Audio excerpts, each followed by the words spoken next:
nessas semanas, né, essa já é a quarta semana, a gente vem trabalhando a questão de, basicamente, da língua, da linguagem, ser a roupa que veste as nossas ideias. E com essa, partindo disso, portanto, a gente está construindo um raciocínio segundo o qual, se a gente tem uma deficiência cognitiva, ou não uma deficiência cognitiva, minto, se a gente tem um vocabulário limitado, a gente terá necessariamente uma visão de mundo limitada. Então, a gente vem trabalhando isso, e na semana passada a gente começou, a partir do livro Vidas Secas, de Graciliano Ramos, a gente começou a perceber como na literatura isso acontece. E aí eu chamei a atenção, que vocês poderiam perguntar, mas por que a gente está partindo da literatura? Porque nada existe numa sociedade, nada se fixa numa sociedade que antes e primeiro não tenha passado pelo filtro da literatura. Então, a literatura é o raio-x que a gente tem para entender como uma sociedade está, se ela está bem ou se está ruim. E aí, no caso Graciliano, teve uma percepção muito clara disso, dessas... Onde é que eu acho a apresentação dos slides? Achei. Teve uma percepção muito clara disso quando, em seu Vidas Secas, apresenta isso. Uma questão fica: Graciliano tinha ele consciência disso? Não sei, mas também não interessa. Por quê?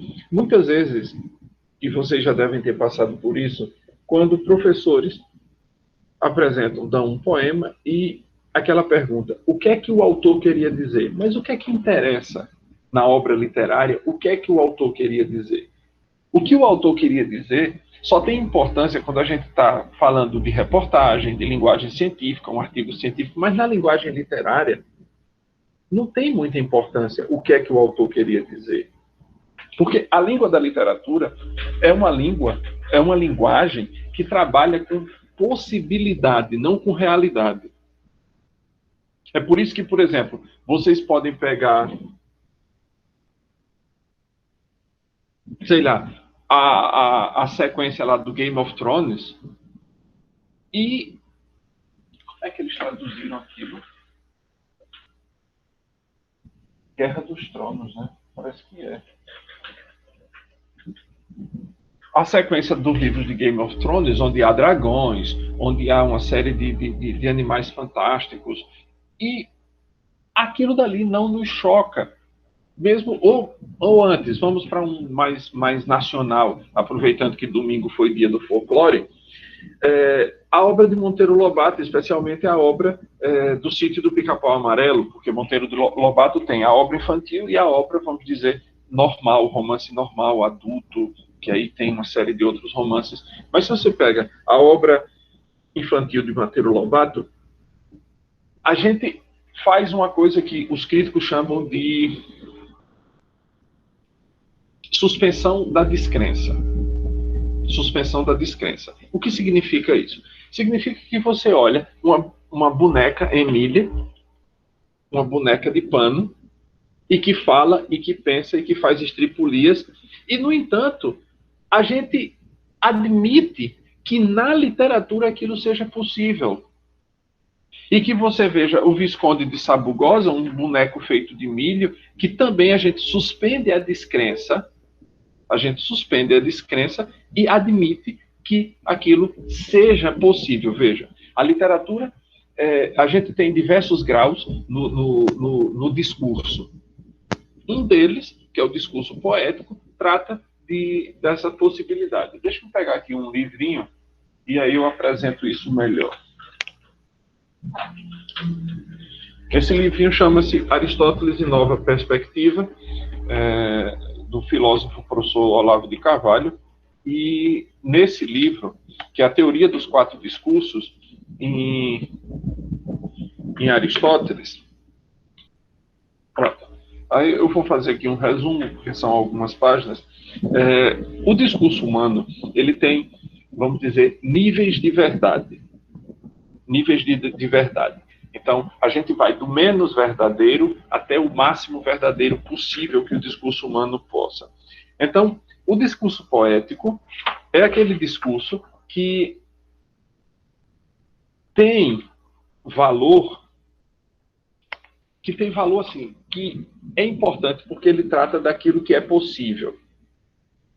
Dirige-se, sobretudo, à imaginação. Veja, hoje a gente vai falar um pouquinho sobre como um auxiliar nesse processo. Então, a gente tem o discurso poético versa sobre aquilo que é possível, não sobre aquilo que é verdadeiro. Perceberam? Sobre aquilo, o que significa ser possível? Significa aquilo que a gente pode imaginar. Então, você pode imaginar um mundo em que os animais falem, como o porco da bicola na história do Sítio do Pica-Pau Amarelo, ou numa obra de George Orwell que se chama A Revolução dos Bichos, mas não é bem, o título não é esse. O título em inglês, se não me engano, é Animal Farm, A Fazenda dos Animais. Os animais fazem uma revolução, expulsam o dono humano da fazenda e eles começam a administrar. E depois os porcos tomam a frente e começa um processo de ditadura. Então, o discurso poético vai tratar dessa possibilidade, das coisas que a gente possa imaginar, que nossa imaginação seja levada. Isso é possível? Isso vai um dia se concretizar? Não sei. Mas quando, por exemplo, o Júlio Verne escreveu um livro chamado 20 Mil Léguas Submarinas, em que ele coloca o Capitão Nemo dentro de um submarino chamado Nautilus, ninguém, na época de Júlio Verne, imaginava que um dia seria construída uma máquina que navegaria por baixo das águas. Mas aquilo estava como possibilidade na mente de Júlio Verne. Talvez alguém tenha lido aquilo e disse, vamos ver, e começou a fazer protótipos até que um dia saiu um submarino. Mas, na época de Júlio Verne, quem lesse o livro 20 Mil Léguas Submarinas, sem ativar o modo, como foi que eu chamei? Suspensão da descrença, certamente não ia admitir aquilo como verdade, porque para aquela época, aquilo que ele descrevia no livro era simplesmente impossível. Simplesmente impossível. E aí, segue aqui. Então, o discurso poético, que é o discurso da literatura, o discurso da arte, em geral, é um discurso que trata sobre o que é possível, não sobre o que é real, sobre o que é verdadeiro. Dirigindo-se, sobretudo, à imaginação, que capta aquilo mesmo que ela presume. Isso é o discurso poético. Depois vem o chamado discurso retórico, que tem como objetivo aquilo que é parecido com a verdade, que é verossimilhante, que é verossímil, e que tem por meta a produção de uma crença firme. Então, mesmo no discurso retórico, na linguagem retórica, ainda a verdade não é. É aquilo que parece ser verdade. Então, quando, por exemplo, na literatura, a literatura também usa dessas coisas, desses discursos, dessas linguagens, quando na literatura o Capitão Nemo, ou aliás, Júlio Verne, descrevia como era o submarino, como era por dentro, como era a sua estrutura externa, como ele nadava, ele estava tentando fazer com que as pessoas imaginassem aquilo como verdadeiro. Um discurso, vamos ver onde é que se aplica muito mais bem o discurso, essa linguagem retórica, especialmente no discurso político. Os políticos, na grande maioria dos casos, não estão preocupados com a verdade. Na verdade, os políticos temem a verdade. Eles têm medo da verdade. Porque a verdade, muitas vezes, mostra a verdadeira cara que eles têm. E nem a gente está interessado em ver a verdadeira cara dele, E nem eles têm a menor intenção de revelar quem eles sejam de verdade. Então, eles fazem um discurso que imite uma verdade, eles criam uma verdade na cabeça deles, eles começam como uma coisa poética, criam uma verdade e vão viver a partir daquela verdade, como se ela fosse verdade. Eu sei que parece confuso e é. Depois tem o discurso dialético. O dialético, dessa palavra vem a palavra em português diálogo, que é aquele que se estabelece na troca de informações, especialmente quando você e o seu colega, vamos supor, não chegaram à verdade, mas vocês têm algumas suposições. E aí vão discutir aquelas suposições, ver quem é mais adequada, quem parece ser mais, que esteja mais de acordo com aquilo que deveria ser o verdadeiro, e vocês começam a discutir, uma discussão obviamente saudável, começam a discutir para ver se aquilo leva a algum lugar. Para ver se aquilo leva a algum lugar. E, por fim, o discurso lógico ou analítico, que é o discurso científico, que é quando não tem mais possibilidade de haver outra coisa que não aquela, que você chegou à verdade. É óbvio, e aí a gente pode pensar em outro tipo de coisa. Por exemplo, a verdade. O que é a verdade? A gente vai pensar a verdade considerada para a ciência. Não há uma verdade absoluta no mundo da ciência. A gente vai ter verdades absolutas em algumas filosofias e nas religiões. As religiões, todas elas, admitem verdades absolutas.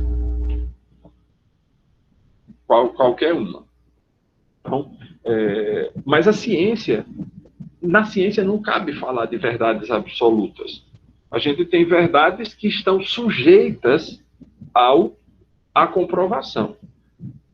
Eu não vou dar o exemplo que me veio aqui na cabeça, porque esse exemplo seria extremamente problemático, mas tudo aquilo que a gente aprende como verdade absoluta na ciência, e a gente aprende muito, a ciência hoje está indo de um jeito que está mais para uma religião do que para uma ciência. Então, a gente aprende algumas coisas como verdades, mas como verdades que não podem ser demonstradas. Não está me vindo nenhum exemplo aqui, além dos que eu tenho para dar, mas são complicados. Não, vou dar um deles. Eu não acredito absolutamente que o ser humano tenha ido para a Lua. Sério? Sério, eu não consigo acreditar nisso. E se assim é tão verdadeiro que a NASA diz que não tem tecnologia para ir. Como é que eles foram em 69 e não conseguem ir de novo? Eu tenho para mim que tudo aquilo foi uma encenação. Professor. Há muitos anos, eu acho que em 92 ou 93, a Super Interessante fez uma reportagem muito grande sobre isso, mostrando como as coisas não batiam naquelas fotos que foram tiradas do homem na Lua. Eu, particularmente, não consigo acreditar. Tem o cinturão de Van Halen, que é um cinturão de energético muito grande que cobre a Terra. Esse cinturão, para ir para a Lua, teria que passar para ele, só que não sabiam da existência desse cinturão em todas as vezes que a NASA diz que botou gente na Lua. Ele só foi descoberto depois. E hoje sabe-se que toda a tecnologia que estava dentro daquelas aeronaves, daqueles foguetes, nenhuma delas conseguiria ficar intacta ao cinturão de Van Allen. Então, mas aí a gente aprende isso como se fosse a verdade. E outra coisa, a ciência ela tem que ser replicada. Por exemplo, se eu digo para vocês que a água entra em ebulição a 100 graus Celsius, você tem como em sua casa fazer esse teste. Pegar uma panela, colocar no fogo, botar um termômetrozinho na água e ver se realmente chega, quando ela começa as bolinhas a subirem ali, se ela está realmente a 100 graus Celsius, aquela água. Você tem como provar isso. Mas, nesses anos todos, de 69 para cá, ninguém colocou um astronauta na Lua, a não ser os Estados Unidos. Não teve uma replicabilidade. Nenhuma outra nação conseguiu fazer aquilo.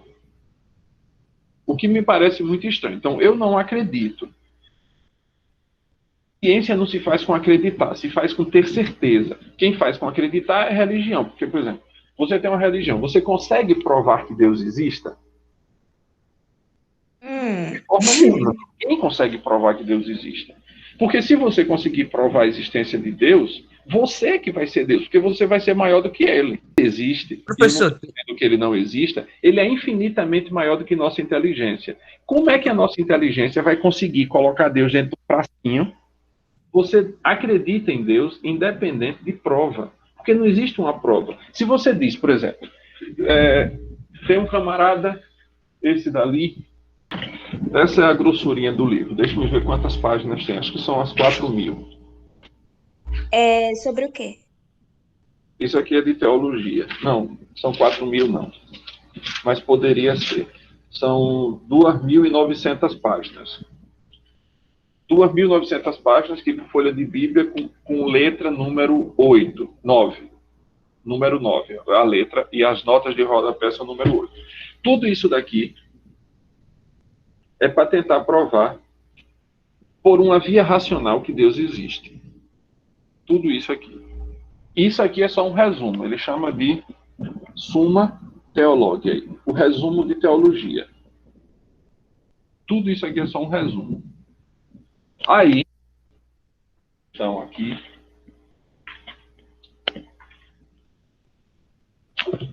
é o artigo 3º da primeira parte. Ele diz assim,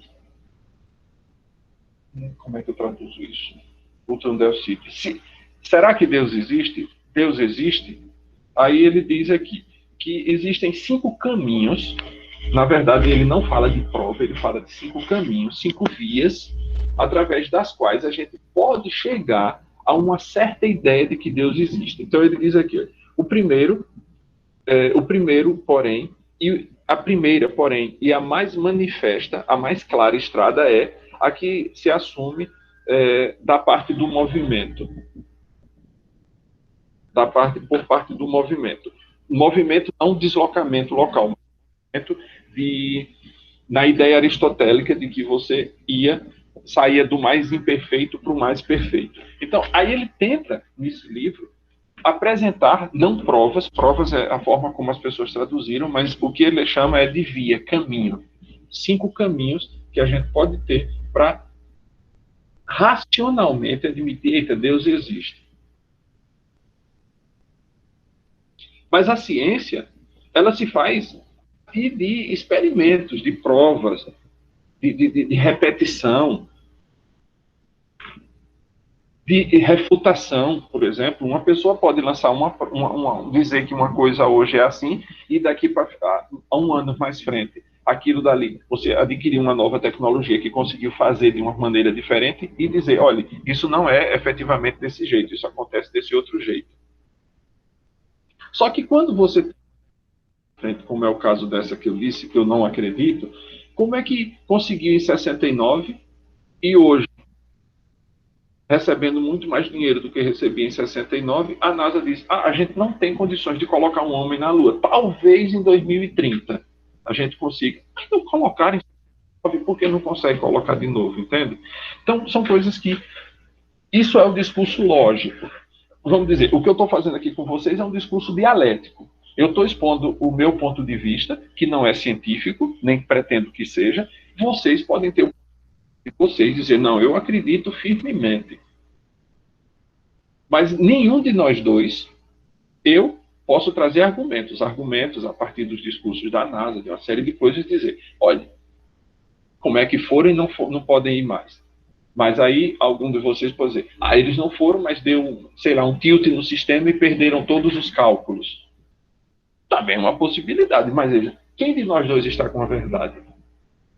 Nenhum de nós, porque agora o que a gente está fazendo é dialética, esse diálogo, essa apresentação de hipóteses. A gente está apresentando as nossas hipóteses. As hipóteses é o que a gente já tem como verossímil, como parecido com a verdade, e a gente vai mais lá para frente. Então, de uma forma, para esse autor daqui, o discurso maior, o discurso mais forte, é o discurso da ciência, o analítico, o lógico. Porém, existe um outro autor que eu gosto muito, o livro dele está por ali, é North Hop Frye, no livro chamado... Ixi, meu Deus, qual é o nome do livro agora? A Imaginação Educada, chama-se o nome do livro. A Imaginação Educada, acho que são 5 conferências que ele deu numa rádio do Canadá na década de 50, e sobre literatura. Ele, em vez desses 4 discursos, né, ético, o discurso retórico, o discurso dialético e o discurso lógico, Frey vê 3 discursos somente, 3 linguagens, 3 formas de linguagem. Para ele, a maior de todas, porque abarcava todas as outras, e nesse ponto eu concordo com Frey, era o discurso literário, o discurso poético. Porque o poético parte do que é possível, mas constrói toda a estrutura da narrativa a partir de premissas que são prováveis. Prováveis quer dizer que a gente pode efetivamente ir prová-las, como aconteceu com o submarino. Muitas vezes, essas conversas desses asteroides que vão atingir a Terra, não sei o quê, há um livro desse camarada chamado Júlio Verne, que ele dá uma receita, inclusive, de como desviar um asteroide, porque na imaginação dele, a Terra ia ser atingida por um asteroide, e ele faz um jeito de desviar esse asteroide. Então, os cientistas já estão até considerando a possibilidade de colocar em prática aquilo que Verne escreveu quando ninguém imaginava que isso algum dia fosse acontecer e que isso fosse, de fato, algum perigo. Bem, aí, ditas estas coisas, vamos para a nossa apresentação da aula de hoje, que é a continuação daquilo que a gente vinha fazendo com o Vidas Secas. Já estão vendo, né?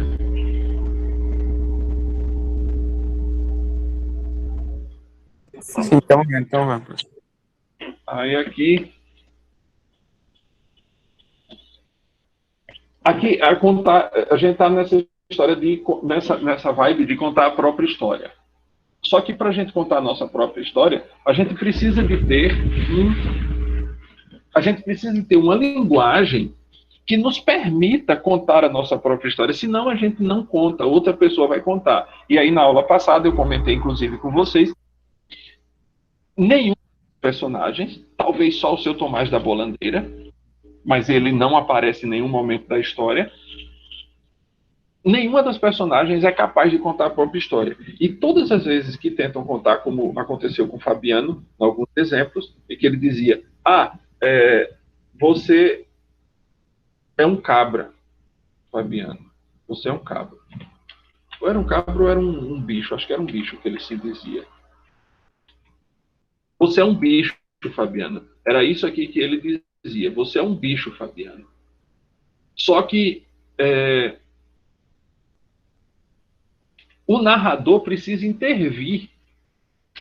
É o narrador, portanto, quem vai dizer que Fabiano é um cabra e não um bicho. Porque o Fabiano mesmo não tinha como dizer isso. Faltavam-lhe as palavras para conseguir contar ele mesmo a própria história. E aí, quando você não consegue contar a sua história, outra pessoa vai ter que fazer isso por você. E será que essa outra pessoa sabe de fato a sua história? Será que essa outra pessoa sabe do que se passava em sua cabeça, em seu coração, para ter agido de uma determinada forma? Na literatura isso é possível, porque o narrador chama-se, esse narrador em terceira pessoa, de que eu comentei aí, é um narrador chamado onisciente. Onisciente significa aquele que sabe todas as coisas, que sabe tudo. E aí, esse narrador onisciente é aquele que conhece até as intenções das personagens, mas no âmbito da literatura. E no então âmbito é só a história. Mas a literatura, como eu disse, ela revela muita coisa. Será que o que eu ia chegar era isso? Será que na nossa vida a gente é capaz de expressar com palavras claras, precisas e objetivas aquilo que a gente está sentindo? Ou a gente vai ficar naqueles arrudeios? Eu estou sentindo algo como se fosse, porque a gente não tem palavras para dizer. Tipo, eu me enrolo para dizer o que eu estou sentindo, eu não consigo explicar exatamente o que eu estou sentindo. Sabe o que é que falta? a maneira que a gente tem de solucionar esse problema, literatura. Ler boas obras. Ler poesia. Especialmente a poesia lírica, porque são poesias de sentimento. Se você pegar, por exemplo, lá vou eu atrás de mais livro. Espera aí, viu?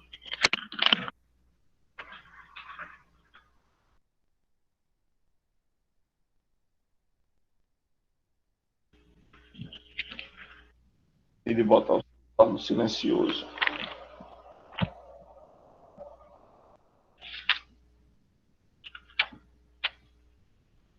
Bom, isso aqui é um livrinho de poemas de Camões, um dos maiores poetas de língua portuguesa. Não estou dizendo que seja o maior, estou dizendo que é um dos maiores poetas de língua portuguesa. Ele é do século XVI. Do século XVI. E ele escreveu, deixa eu ver aqui precisamente se eu encontro a data.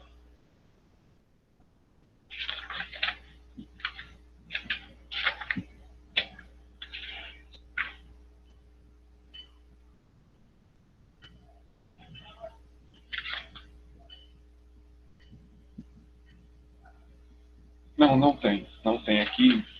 Mas ele escreve por volta do ano do final do 1400 da época.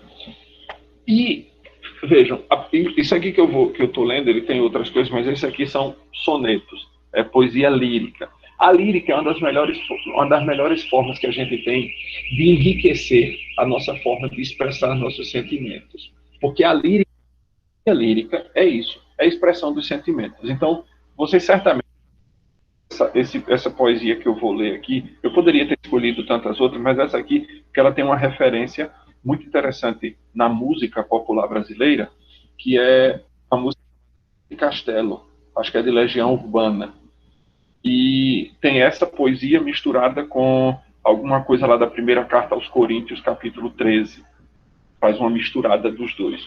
E aí você tem aqui, ó, é sobre o que é o amor. Então, preste atenção. Amor é um fogo que arde sem se ver. É ferida que dói e não se sente. É um contentamento descontente. É dor que desatina sem doer. É um não querer mais que bem querer. É andar solitário entre a gente. É nunca contentar-se de contente. É cuidar que ganha em se perder. É querer estar preso por vontade. É servir a quem vence, o vencedor. É ter com quem nos mata lealdade. Mas como causar pode seu favor nos corações humanos a amizade, se tão contrário? Às vezes, ler poesia lírica de bons autores nos ajuda a colocar para fora os nossos sentimentos, a dar uma roupagem. Lembram-se que as palavras são a roupagem das ideias? Se a gente não tem, se a gente sente uma coisa e não consegue colocar para fora, às vezes está faltando. Isso daqui é interessante, viu? Porque, como isso é domínio público, vocês encontram gratuitamente isso aqui para baixar. Se você procurar sonetos de Camões, PDF, você vai encontrar edições. Eu tenho aqui no meu leitor de e-book, eu tenho uma edição que é do século XVI aqui, o mesmo português que Camões escreveu.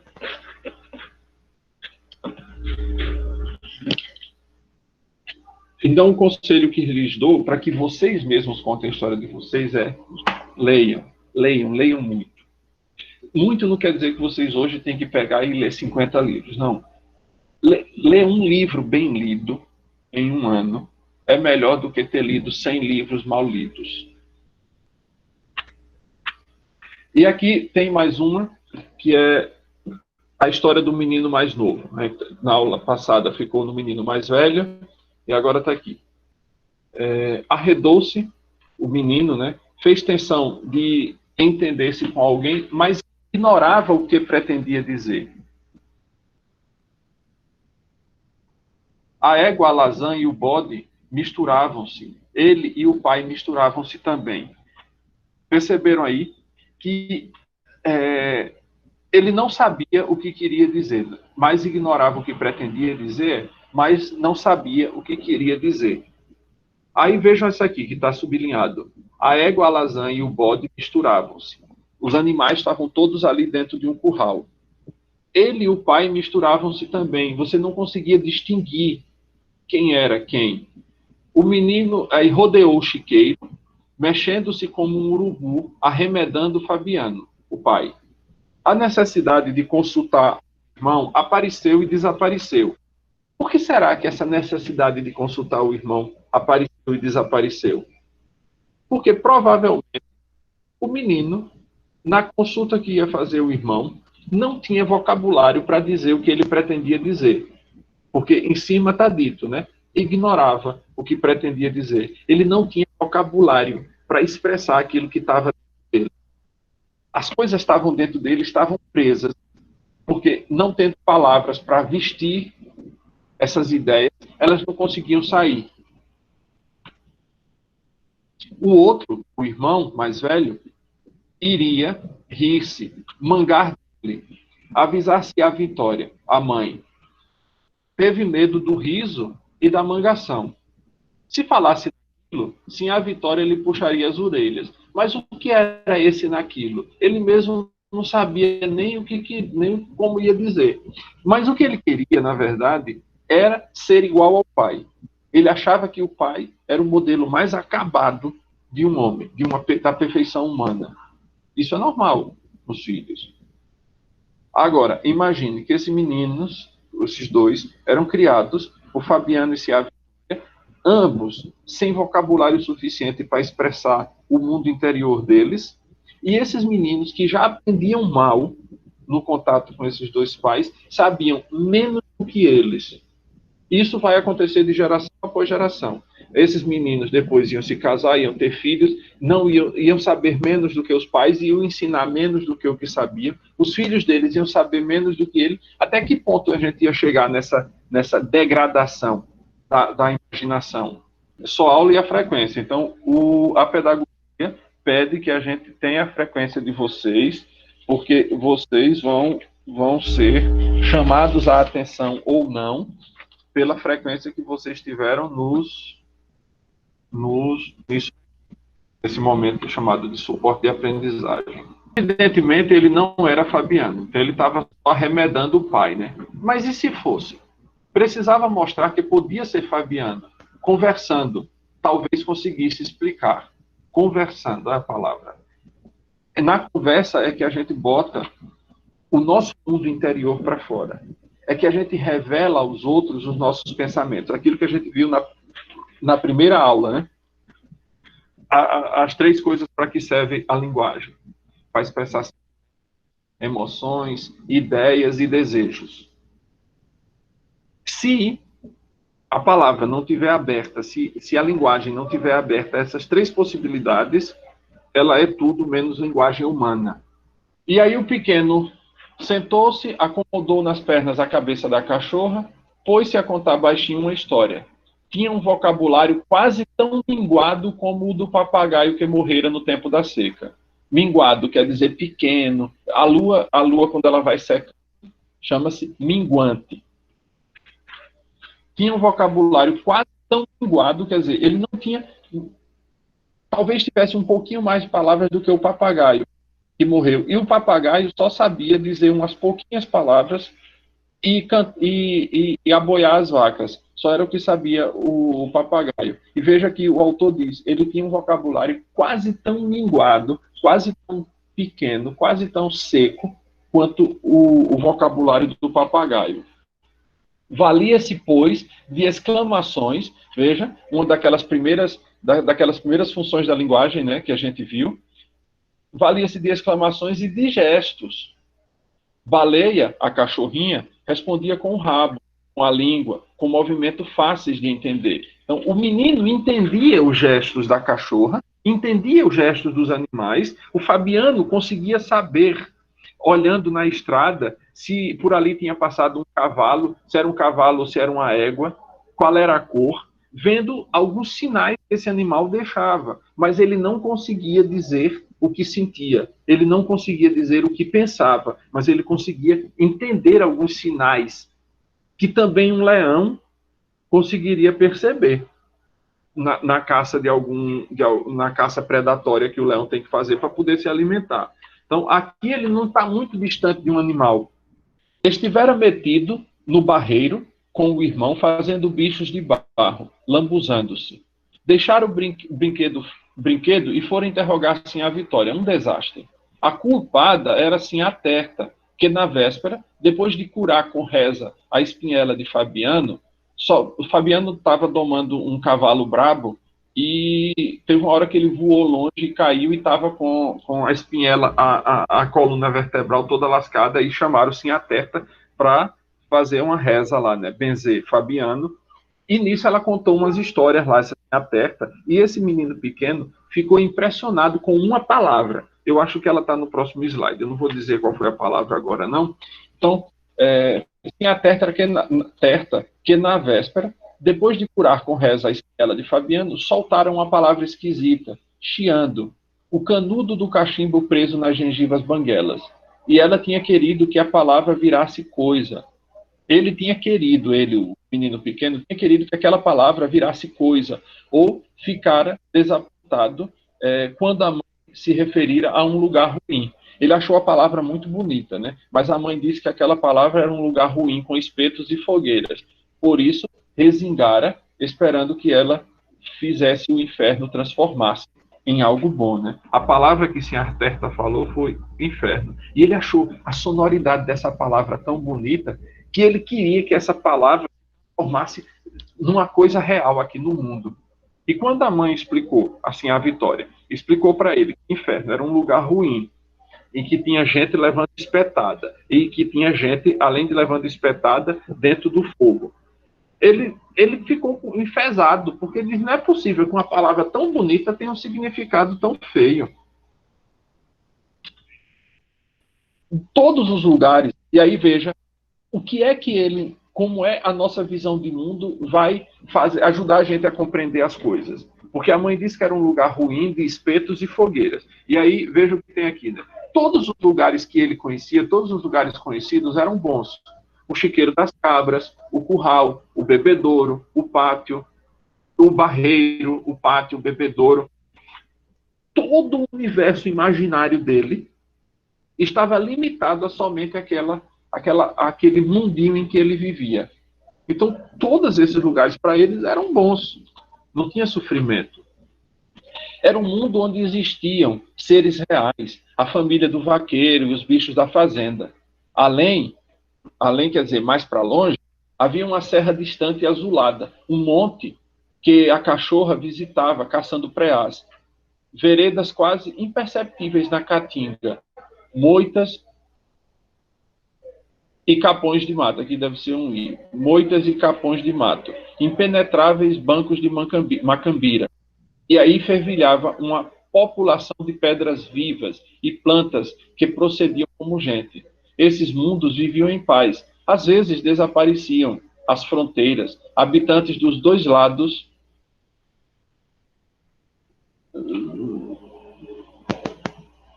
Cadê? Tá faltando coisa. Dos dois lados, essa figura talvez não seja daqui. Entendiam-se perfeitamente, auxiliavam-se. Existia, sem dúvida, em toda a parte forças maléficas, mas essas forças eram sempre vencidas. E quando Fabiano amansava cavalo brabo, evidentemente uma entidade protetora segurava-o na sela, indicava-lhe os menos perigosos, livrava-o dos espinhos e dos galhos. Então, o menino, para tentar entender aquela palavra, inferno, que ele ouvira, ele recorreu a tudo aquilo que ele tinha, e veja como era pouco. O pátio, a casa, o vaqueiro, o barreiro, o chiqueiro das cabras, o pai, a mãe, sim, a Terta, todo o universo dele, tudo que ele tinha de imaginário para expressar tudo aquilo que ele precisava, estava resumido a uma dezena de palavras. E qualquer ideia que viesse à cabeça dele não tinha uma roupa, porque ele não tinha palavra para dizer o que ele estava pensando.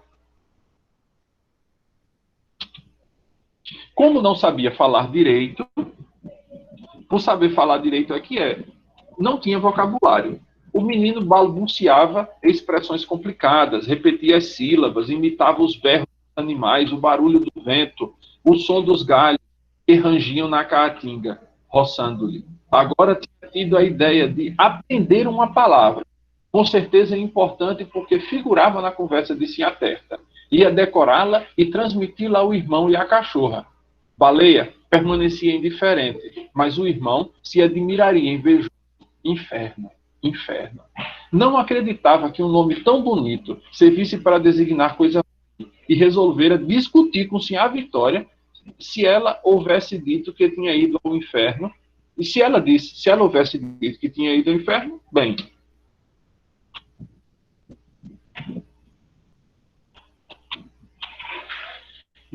Aqui é outro capítulo, chamado Inferno. E eles ouviram a conversa dos pais. Não era propriamente conversa. Eram frases soltas, espaçadas, com repetições e influências. Às vezes, aqui está faltando a crase, às vezes uma interjeição gutural dava energia ao discurso ambíguo, de duplo sentido. Na verdade, nenhum deles prestava atenção às palavras do outro. Iam exibindo as imagens que lhe vinham ao espírito. As imagens sucediam-se, deformavam, não havia meio de dominá-las. Como os recursos de expressão eram minguados, tentavam remediar a deficiência falando alto. Perceberam aí? Como os recursos de expressão eram minguados, como as palavras que eles tinham eram poucas, achavam que conseguiam resolver todos os problemas falando alto, gritando. Porque eles não tinham as roupas com que vestir as ideias que lhe vinham à cabeça. Se a gente tem um vocabulário pouco, minguado, pequeno, necessariamente a expressão dos nossos sentimentos, a expressão dos nossos desejos, a expressão das nossas ideias vai ser sempre problemática. Porque a gente só consegue expressar aquilo que a gente tem a palavra para dizer. E como é que a gente adquire palavra para dizer as coisas que a gente precisa dizer? O meio mais eficaz é ler. É ler. Ler poesia, ler romances, mas bons romances.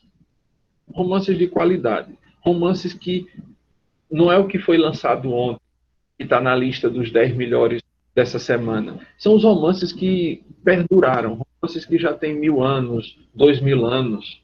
São esses os romances que a gente precisa ler. Porque são esses aí os romances que formaram todo o imaginário da humanidade. Alguém tem alguma questão?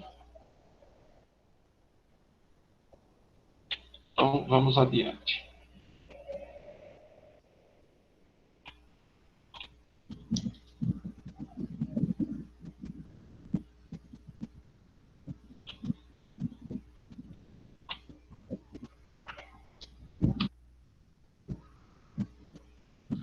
A opinião dos meninos, eu acho que, como eu não coloquei aqui, deve ser o mesmo capítulo, o inverno. A opinião dos meninos assemelhava-se à dela, a de Sinhá Vitória. Agora olhavam as lojas, as toldas, a mesa do leilão e conferenciavam pasmados. Tinham percebido que havia muitas pessoas no mundo. Isso aqui eles tinham ido para uma festa, eu acho que... Eu não me lembro qual festa fosse. Eles foram para uma festa, não sei se Páscoa, não sei se São João, não me lembro, uma festa da igreja. E quando chegaram lá, esses meninos, o pai e a mãe iam uma vez por ano para ver essa festa. Era uma tradição, vestiam-se com o melhor que eles imaginavam, porque achavam que era só isso. Então, os meninos, quando chegaram, perceberam que havia mais gente no mundo do que o que eles conheciam. Que eles conheciam, talvez, o Tomás da Bolandeira, a Sinhá Terta, a Sinhá Vitória, o pai, o irmão e os animais. E quando eles chegam para a festa, especialmente quando eles entram na igreja, que estavam olhando uma figura na parede, não sei, as imagens que ficavam rodeando a igreja, esses meninos ficam encantados, e um monte de pessoa também fazendo isso. Eles ficam encantados, primeiro, com as imagens, que eles nunca tinham visto, e com um monte de gente. E aí eles pensam que tinha muito mais gente no mundo do que eles imaginavam. Ocupavam-se em descobrir uma enorme quantidade de objetos, que para eles eram só objetos, não tinha nome nenhum. Comunicaram baixinho, um ao outro, as surpresas que os enchiam. Impossível imaginar tantas maravilhas juntas. O menino mais novo teve uma dúvida e apresentou-a timidamente ao irmão. Repare a dúvida da criança. Olha para as coisas e diz, seria que aquilo tinha sido feito por gente? O menino mais velho hesitou, espiou as lojas, as toldas iluminadas, as moças bem vestidas, encolheu os ombros. Talvez aquilo tivesse sido feito por gente. Mas aí vem a grande questão, porque ver esse mundaréu de coisas, fazer essa questão se aquilo tinha sido criado por gente ou por um Deus, não era tanto o problema. A questão é essa que vem depois, olha. Talvez nova dificuldade chegou-lhe ao espírito, soprou-a no ouvido do irmão. Provavelmente aquelas coisas tinham nomes. As vitrines das lojas, os santos lá nos altares, as roupas que o padre estava vestindo na missa, as coisinhas lá no leilão. Talvez todas essas coisas, se elas existiam, elas tinham necessariamente que ter um nome. E aí, o menino mais novo interrogou ao mais velho com os olhos. Com certeza, as preciosidades que se exibiam nos altares da igreja e nas prateleiras das lojas tinham nome. Veja, o menino mais velho chegou a essa conclusão. Talvez ele mesmo, não sei como ele disse isso para o irmão, aqui já é o narrador que está organizando a bagunça da fala desses dois, né? Com certeza, as preciosidades que estavam ali exibidas nos altares da igreja, nas prateleiras da loja, com certeza elas tinham nome. E eles puseram-se a discutir essa questão intricada. Como podiam os homens guardar tantas palavras? Era impossível. Ninguém conservaria tão grande soma de conhecimentos.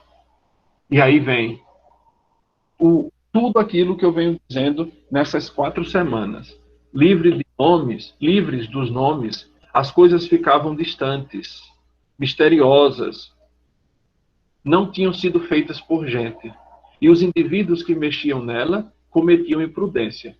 Vista de longe, eram bonitas. Admirados e medrosos, falavam baixo para não desencadear as forças estranhas que possivelmente elas encerrassem, né? Que estivessem naquelas coisas.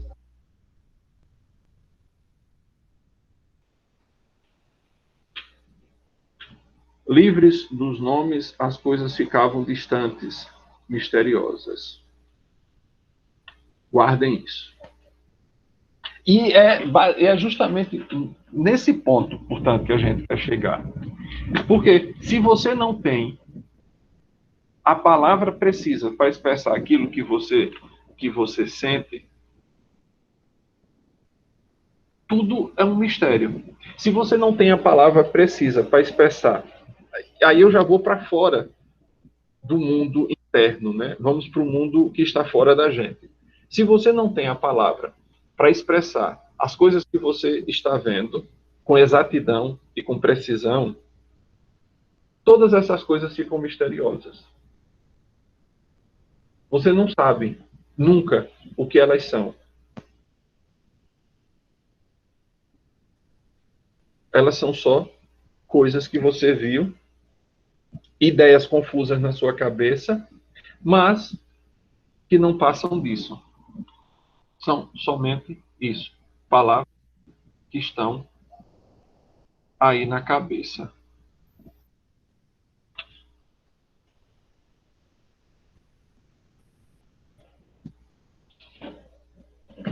A gente deve aproveitar sempre de todas as oportunidades que a gente tenha para nunca permitir que sejam os outros a decidirem as coisas pela gente.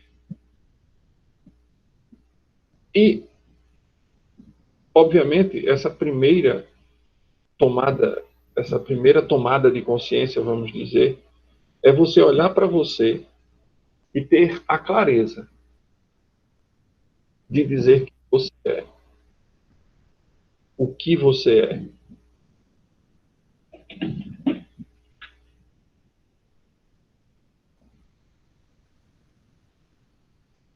Eu estava pensando aqui, tem um livro, um filósofo, ele não é romano, ele é latino.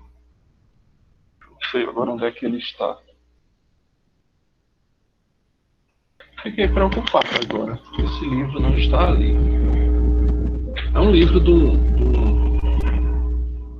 um filósofo latino chamado Agostinho de Hipona. E num determinado momento da vida dele, ele sentiu essa necessidade de contar a própria história. E aí ele escreveu um livro enorme chamado Confissões, em que ele olha para alguém que fosse maior do que ele, que não pretendia enganá-lo, e aí ele chega para Deus, que era esse alguém maior do que ele, né? O interlocutor onisciente, com quem ele podia conversar qualquer coisa, e na verdade ele deveria conversar qualquer coisa e não se esconder, porque quando você vai contar, se eu pedisse para vocês me dizerem alguma coisa, vocês poderiam dizer de um jeito. Oi? O senhor quis dizer, tipo, de contar tudo para Deus? É como se você deve viver a vida como se você fosse contar tudo para Deus. Embora ele saiba tudo, segundo a crença mais difundida, você tem que saber exatamente o que precisa dizer para ele. Eu vou ver depois se eu encontro onde foi que eu botei esse livro. E agora eu fiquei preocupado. Olhei aqui onde ele deveria estar e não está. Não é legal. Ah, tá ali, achei. Ó.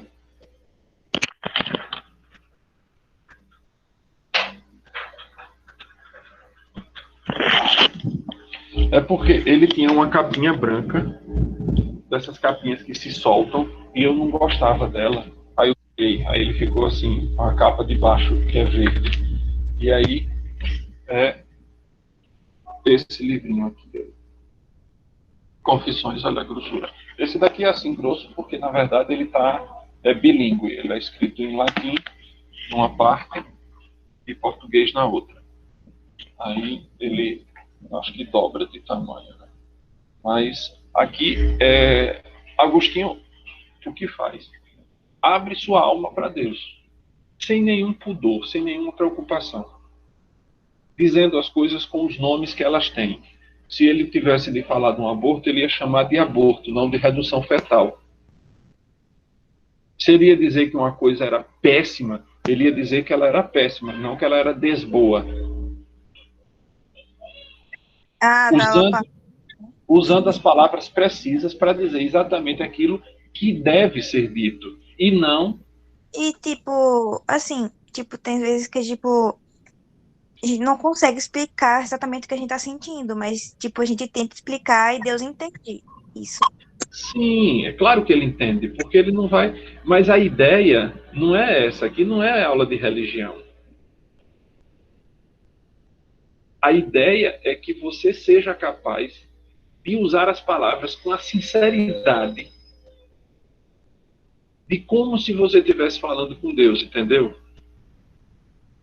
Porque se você mentir, ele vai saber, não vai? A ideia é essa, que você use as palavras com a sinceridade total, de como se você estivesse conversando com Deus. Dizendo as coisas, chamando as coisas pelos nomes que elas têm. Dizendo se uma coisa é boa, que ela é boa. Se ela é ruim, que ela é ruim. E dependendo da quantidade de degradações que existam aí, ruim, péssima, muito ruim, chamá-la exatamente pela qualificação que ela tiver. Priscila fez uma pergunta. Essa palavra existe. Que palavra? Professor, essa palavra Desse boa que o senhor falou aí. Oxi. Pois é, na segunda aula, eu mostrei uma notícia de jornal falando que a economia despiora. Aí, na aula passada, naquela mesma aula, a gente viu um texto do livro 1984 falando justamente sobre isso. Que para que existiam as palavras, os antônimos? Se tem a palavra boa, ela já tem em si o seu contrário. Então, basta você dizer desbom, desboa. Isso foi coisa que eu estou retomando coisa das aulas passadas, Priscila. Que elas existam? Não, elas não existem. Do mesmo jeito que despiora, não existe. Volte à aula número 2. É estranho. Sim. E o que desejava? Esquecia-se. Ele não sabia nem o que desejava. Tinha se esquecido. Na beira do rio, haviam comido o papagaio que não sabia falar, necessidade. Fabiano também não sabia falar. Às vezes largava nomes arrevesados por embromação. Quer dizer, ele às vezes não sabia o que dizer e aí dizia o que ele tinha ouvido o seu Tomás da Bolandeira falar alguma vez, gravava uma palavra aqui, outra palavra acolá, não sabia nem o que ela significava e saía soltando assim, na doida. Via perfeitamente que tudo era besteira. Ele mesmo sabia que era tudo besteira porque não estava dizendo nada com nada. Não podia arrumar, e aí vem o título dessas duas aulas, né? Ele não podia arrumar o que tinha no interior. E por que ele não podia arrumar o que tinha dentro dele? Porque ele não tinha palavras com as quais ele pudesse organizar o seu mundo de ideias. As ideias que ele tinha eram todas bagunçadas, porque as ideias que ele tinha, assim, o que são as ideias, se a gente for pensar direito? A gente tem uma coisa, eu falei numa das aulas, eu não me lembro em qual delas foi, acho que foi na aula passada, eu falei de um linguista chamado Ferdinand de Saussure. E Saussure criou uma teoria, na verdade ele organizou algumas coisas que já existiam, já circulavam, que era a teoria do signo linguístico. O que era o signo linguístico? O signo linguístico é como se fosse uma moeda, uma folha de papel. Você pega uma moeda, você tem sempre um lado e o outro lado. Você não consegue separar os dois lados sob pena de a moeda. Você pegar uma moeda de 50 centavos, que é a mais grossinha, e você conseguir levar num ferreiro para ele cortá-la no meio, essa moeda não tem mais valor nenhum. Porque ela só vale se a cara e a coroa, né, se um lado e o outro estiverem ali, ligados ao mesmo tempo.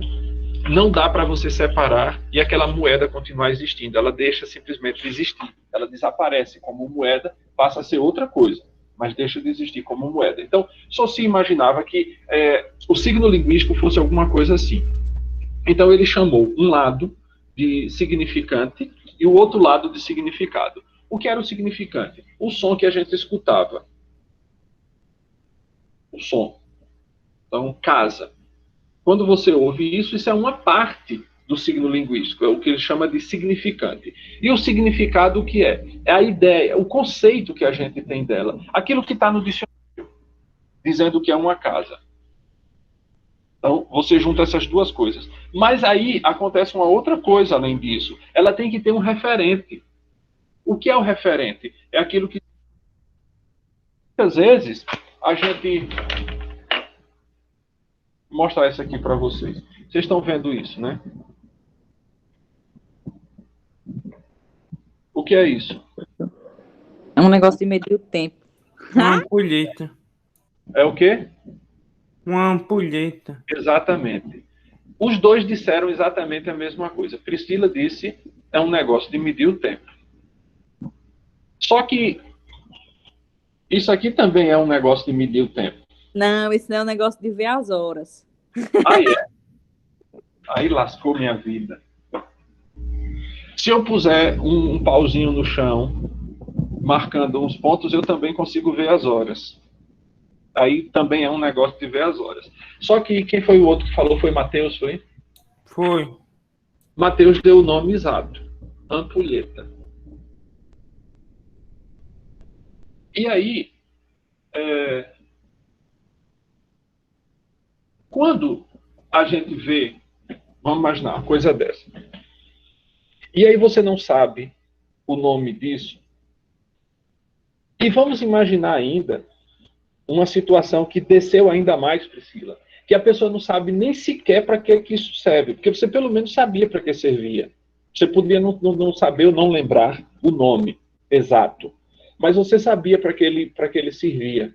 E você disse, você o chamou pela função que ele tem. É um negócio de medir o tempo.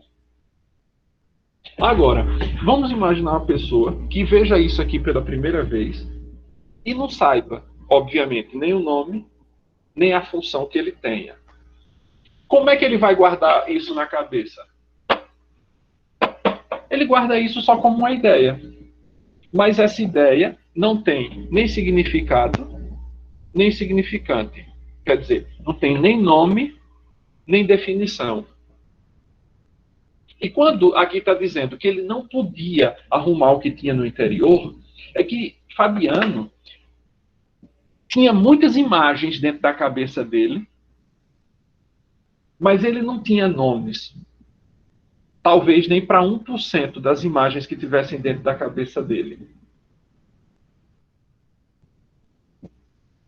E isso é extremamente complicado. Às vezes, meus caros, a gente não precisa de saber os nomes das coisas para usá-los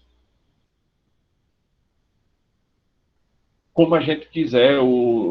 Às vezes a gente só precisa saber o nome, para que quando você esteja lendo alguma coisa, você não precise procurar. Dou-lhes um exemplo. Eu tenho barba. Eu tenho que ajeitar 2 vezes por semana para poder ela ficar no formato. Então, o que é que eu faço? Existem 2 nomes para barbear-se. Não estou nem falando do fazer a barba, porque isso aí já são 2 coisas distintas. Você tem o barbear-se, que é quando você pega a navalha, o barbeador, o que seja, e faz nesse movimento, de cima para baixo, no sentido para onde o fio cresce. Isso é barbear-se. Quando você faz a barba no sentido contrário, isso já não se chama barbear-se. Chama-se escanhoar-se. É claro que você, fazendo a barba, quem faça a barba no sentido contrário, não vai dizer para uma pessoa: ó, espera aqui um momento que eu tenho que me escanhoar primeiro. Não, você pode usar o barbeador, mas você sabe que existe um nome específico quando você faz assim e quando você faz assim. Aí eu já não sei, a mulher que faz depilação das pernas se chama-se depilação mesmo. Aí não é barbear-se, porque não é barba. Raspar, professor. Hum? Raspar. Pronto. Não é nem raspar, viu? E É aí, rapar. Ah, não, é raspar mesmo. Qual é a diferença entre rapar e raspar? É que raspar tem que arrancar pedaços. E rapar, você tá rapando. Rapar você só tira, sem danificar. Por exemplo, se você for Ah, comprar coco, aquele coco ralado, mas não é ralado, é raspado. Porque ele vai numa raspadeira, né? Agora eu me confundi. professor, no motorzinho que tem, coloca um negócio lá e ele sai raspando, só tirando a carninha do coco. Aí tira os pedaços fora. Tira raspas. Deixa eu ver mais o que é que a gente tem ainda que fazer. Aí, a Eu me bateria. lembro, minha avó, ela tinha um negócio que ela sentava em cima, ela tinha tipo um garfo assim na frente, aí ia ficar raspando o coco. Isso Minha aí avó também tinha isso. eu usei muito isso. Tá, na hora que eu fui usar, eu saí foi de cima. Agora, como era que raspava o queijo? Se Não, fosse mas usar queijo isso, não não era é. feito ali, não. Queijo era feito no raspador normal. Naqueles que é assim, curvinho, todo cheio de pontinha. Ah, é verdade, tô ligado com ele. Aquele dali só era para coco, porque você tem que raspar meu uma vez segurar com a seiva do coco e... professor, Oi. o meu padrasto, ele foi pegar, acho que tipo um ralador acho que pro coco, né? Pro coco. Aí o vizinho disse que não tinha, porque, tipo, porque a pessoa já compra ralado. A mulher dele jogou fora. Pois é, entendo muito Isso é bem isso. verdade. Hoje em dia, pô, já compra ralado. Ah, mas não tem como. Eu vou ali Não na é feira natural, e igual compro que a pessoa ralado. tira do pé e vai raspar, né? Não, mas eu vou ali na feira e escolho um pouco, o camarada quebra e raspa na hora para trazer para casa. Dessa eu não sabia, não. Aqui não tem essa comodidade, não. Aqui é na mão. Aqui, onde é, Adri? Esse aqui. Mora em Roteiro. Sabe onde é o senhor? Sabe? Sei. Roteiro tem a lagoa mais bonita de Alagoas. Ó. E Primeira outra pessoa coisa, que eu vi falando isso. eu tinha que passar por Roteiro toda semana, 2 vezes por semana. Sim, talvez aí tenha, sabe onde? Na padaria. Na padaria, lá dentro, onde eles fazem o pão, tem um rapador de coco desses, para poder fazer o pão doce. E se eles Eu acho que deve ter comprarem, mesmo. tipo, e se eles não raspam e se eles compram o coco? Não dá não, porque Raspa. tem que ser fresco, senão não faz o pão doce direito não. Aquele que Ah, vende no saquinho, ele é muito seco, não presta nem para fazer, como é que chama? Beijinho de coco, né? não, é É feito beijinho. como se fosse um brigadeiro, só que em vez de chocolate usa coco. Ah, E tem beijinho de é outra coisa? beijinho. E eu sei, tem É beijinho beijinho. demais. Beijinho. É beijinho, é só leite condensado misturado só. É um brigadeiro, só que sem chocolate. É, só. E a raspa de coco por cima, né? É. Também. Ou se O quiser, pode mesmo, botar leite em pó dentro do coisa. Ué, gosta não de leite em pó? eu, Nossa. É bom demais de puro na colher. eu gosto é dele tirado lá no peito da faca. Ué, a mãe veio pra dar uma lapada nas costas do cara. Quase 5, parece que é 5 conto pra o pacote de leite em pó. Aí veja aqui. Vem nem 1 Era, quilo, velho. Na moral. veja que as coisas que a gente tratou aqui, todas elas estão relacionadas a essa aula. Então, o nome das coisas. Por que Fabiano não conseguia arrumar o que tinha dentro do interior dele? Porque ele tinha as ideias. E a falta de nomes faz com que as coisas dentro da cabeça da gente fiquem numa bagunça. Que a gente não consegue organizá-las. Ou porque não tem o nome, uma coisa. Ou outra coisa, porque não tem, a gente não sabe para que serve. E o pior de tudo é quando não sabe nem o nome, nem para que serve. Aí a coisa fica o mais bagunçada possível. Se pudesse, se ele pudesse arrumar o que tinha dentro do interior, atacaria os soldados amarelos que espancam as criaturas inofensivas. Esse daqui não tem tanta importância, mas tem.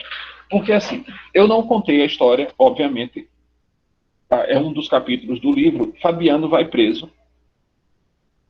E ele vai preso porque um soldado amarelo o chama para jogar carteado na bodega. Ele já estava meio bêbado e vai. E termina que eu não me lembro agora se os dois perdem ou se Fabiano ganha, o soldado perde. Eu sei que o soldado fica bravo. A Fabiano já tinha perdido umas tantas mãos e desiste de jogar, porque senão ele não ia ter dinheiro para comprar as coisas na feira que ele foi para.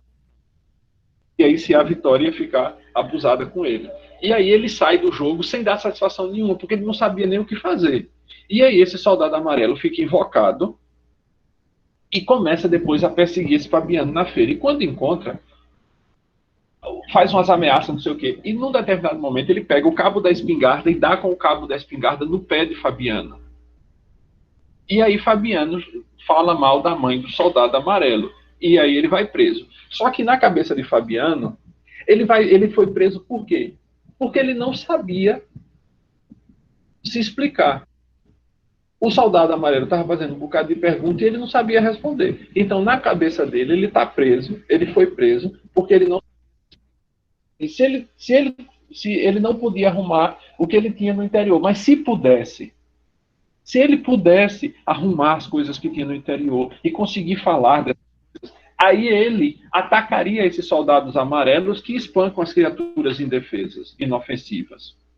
Essa era toda a raiva que ele tinha, porque ele sabia, no fundo, que ele não estava preso por aquilo, só que ele não sabia dizer nem por que estava preso. E aí eu aconselho vocês a darem uma olhada no livro, que eu deixei lá no CA também. E aqui eu termino. Oi? Eu só disse que eu gosto de ler. Ah, sim. Tá lá no CIGA já o PDF dele. Esse que eu usei para fazer tirar essas imagens que estão aí no... Porque às vezes fica cansativo escrever. Às vezes é melhor tirar print de tela e fazer essas montagens assim do que escrever nos slides. Essa aqui eu tirei de um outro livro. Eu estou lendo esse livro aqui, chamado O Jardim das Aflições, que é sobre a religião civil, como o sistema vai tirando as religiões de vez e colocando uma religião que não tem nada de religião, que é o Estado, e esse Estado vai dominando tudo, todas as cabeças. E num determinado... O autor fala isso aqui. Aquilo que está fora do nosso círculo imaginário está fora do nosso universo conceptual. Quer dizer, aquilo que a gente não consegue imaginar, que não está na nossa imaginação, a gente não tem nenhum conceito para definir aquilo. Isso não quer dizer que não possa ser pensado. Quer dizer apenas que, se for pensado, será pensado como uma mera forma lógica sem correspondência, ao menos próxima com aquilo que entendemos como realidade. Vou dar-lhes um exemplo. Mostrei isso e Mateus deu um nome para isso. Isso é uma ampulheta. Então, a partir de agora, todas as vezes que vocês ouvirem o nome ampulheta, na imaginação de vocês, vocês já sabem o que é uma ampulheta. Então, e quando vocês pensarem em ampulheta, vocês vão saber que fora de vocês existe alguma coisa que corresponde àquele pensamento. Não é isso? Então, aqui está essa primeira parte. Quer dizer que, se aquilo que esteja fora do nosso círculo imaginário, aliás, aquilo que está no nosso círculo imaginário, ele tem um correspondente com a realidade. Agora, o que é que não tem um correspondente com a realidade? Que é uma mera forma lógica. Forma lógica. O que é uma forma lógica? É aquilo que só existe na nossa cabeça. Querem um exemplo disso? A palavra porquê. Não interessa qual deles seja, de pergunta, de resposta, a palavra porquê. Existe aí fora existe no mundo alguma coisa que você olhe e diga, isso é um porquê. Algum ser que personifique isso?